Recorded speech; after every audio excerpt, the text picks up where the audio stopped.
السلام عليكم ورحمة الله وبركاته.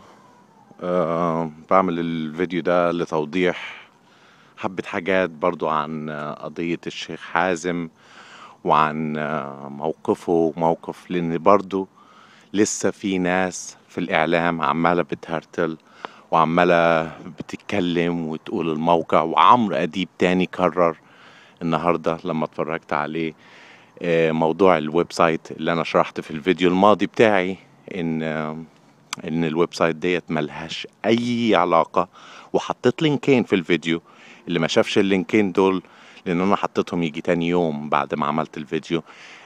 واحدة من فاكس نيوز من ولاية فلوريدا اللي متصل منها الشاب اللي جاب السايت، ومن ولاية كولورادو. حطيت لينكين لولايتين بس، وهم الاعلام الامريكي بيتكلم ان ازاي في الاف ويمكن ملايين في كاليفورنيا معاهم حق الانتخاب وما هماش اصلا حتى عندهم اقامة. يعني في واحد عنده حق الانتخاب وما يكونش عنده اقامة. ليه؟ لانك لما بتروح المرور او درايفنج لايسنس، لما بتقدم على سوشيال درايفنج لايسنس، دايما في ناس قاعدين بترابيزات بره بيحاولوا يخلوك تعبي الاستمارة دي او الابليكيشن دي. او حتى في بعض الولايات، يعني في كاليفورنيا، الاستمارة نفسها بتاعة الرخصة بيسألك فيها عايز تقدم، وفي ناس بتتلخبط وممكن تقدم فيها او بتفتكرها جزء من الابليكيشن بتاعت الرخصة. فالله اعلم يعني. مش هي دي القضية اللي انا بتكلم فيها، ان الويب سايت اللي هي الكاونتي كليرك ريجستريشن او الريجسترد فوتر ديت ما هياش حاجة. دي ممكن اجيب لك زبال من الشارع ما يكونش ليه علاقة بامريكا، مكسيكاني، آه، ويبقى ريجسترد فوتر. واهو، واتفرجوا على الفيديو يا جماعه. انا حطيت لكم لينكين لفاكس نيوز بتجيب لك ناس مالهاش، مش امريكان خالص، وليهم حق الانتخاب. فدي قضيه محسومه ومحدش يوحني فيها. محدش يقعد يقول لي لا ده الانتخاب ده للمواطن بقى. ده المفروض روح بقى اشتكي لاوباما. المفروض ان اللي ينتخب هو اللي يكون سيتيزن. بس هل ده اي شيء يقرب للواقع؟ لا طبعا. لا طبعا. لا طبعا مليون مرة يعني. يعني لا يقرب للواقع بشيء، لان وجود المنظمات والحاجات اللي انا الحاجات ديت اللي ياما الجمهوريين اشتكوا من المنظمات دي وكده. بس مش دي القضية. الجزء التاني اللي عايز افهمه، ويا ريت بس تركزوا معايا وتفهموه، انا هحاول اكون هادي. لما في صيغة بيتكلموا فيها، وبالذات الكلب عمرو أديب لما بيحاول يتكلم إن اللي بيقدم على جرين كارد ده يعني هو بيقدم على الجنسية. لا، في ناس عايزة تيجي أمريكا لمدة معينة، شغل معين. ممثلة مثلا جاية من لندن لأمريكا، هتقعد مثلا 6 5 سنين. هتقعدهم ازاي من غير إقامة؟ في ناس عايزة مثلا تيجي تشتغل تعمل فلوس وتمشي. في ناس عايزة تيجي بتحضر دكتوراه، بتحضر حاجات وهتروح وتيجي فبتعمل إقامة. يعني مش كل اللي بيقدم على الجرين كارد معناه ان هو عايز ياخد الجنسية. وانا قلت لكم مليون مرة، في ملايين وملايين وملايين وملايين جوه البلد ديت معاهم جرين كارد، وبقى لهم 17 و18 و19 و20 و22 سنة وما معهمش جنسية. ولما تيجي تكلمه، يا اخي ازاي انت واحد معاك جرين كارد بقالك 22 سنة ما بتقدمش على الجنسية ليه؟ بيقول لي لا ما بدي الجنسية. شو بدي فيها؟ مش محتاجها، مش عارف ايه كده. ففي ناس مش عايزة تفقد جنسيتها. هم عايزين يقيموا هنا، يعيشوا هنا، بس مش عايزين يتخلوا عن جنسيتهم. فبلاش تخلف يا اعلام يا مصري. يا اعلام يا مصري، جبت لي النقطة بتخلفك وتحيزك. المهم، فمش معنى ان كل اللي بيقدم على جرين كارد انه عايز ياخد الجنسية. لا، في ملايين بتقدم على الجرين كارد مجرد ان يبقى معاها جرين كارد وبس. يا عمرو يا اديب يا شطور. تاني حاجة، ايوه نخش بقى على النقطة المهمة دي. دلوقتي اللي بيخش عايز يقدم على الجرين كارد ده، هو في نقطة تريك.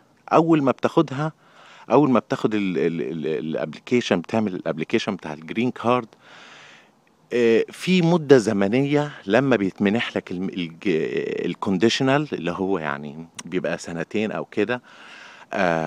لما بيتمنح لك الجرين كارد او بتقدم الابليكيشن ما تقدرش تخرج بره البلد، او لما بتاخد الجرين كارد ستاتس ما بتقدرش تخرج بره البلد، لانك لازم تثبت اقامه، انك تمثل مدى ارتباطك بالدوله، انك مش والله قدمت وسايح لي في كل حته، رايح لي لندن ورايح لي هنا وقاعد لي هنا وبتيجي هنا بس شهر في السنه وعايز تقول انك مقيم.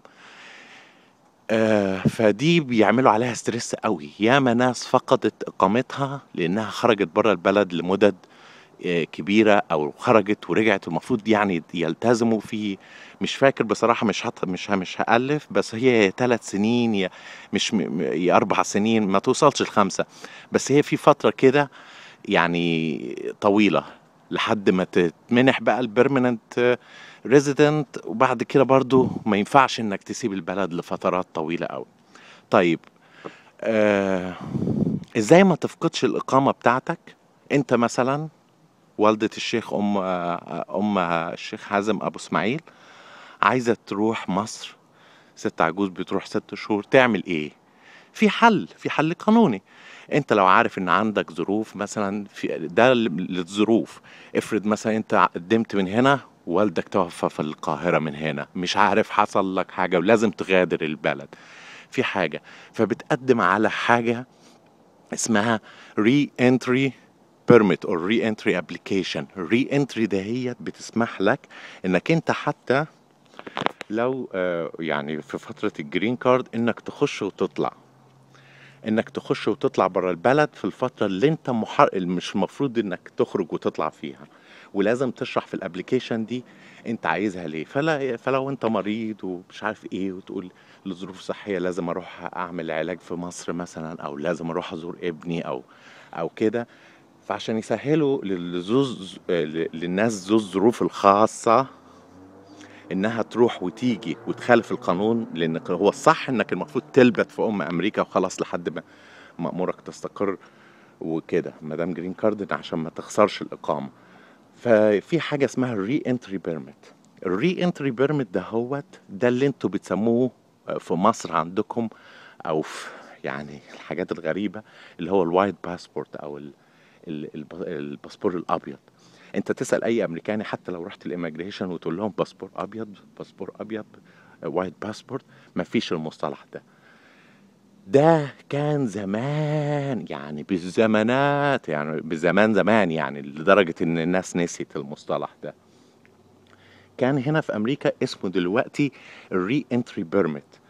الري انتري بيرميت or travel document. travel document or re-entry permit. الري-entry permit ده بيبقى شكل الباسبور، زي الباسبور الامريكي.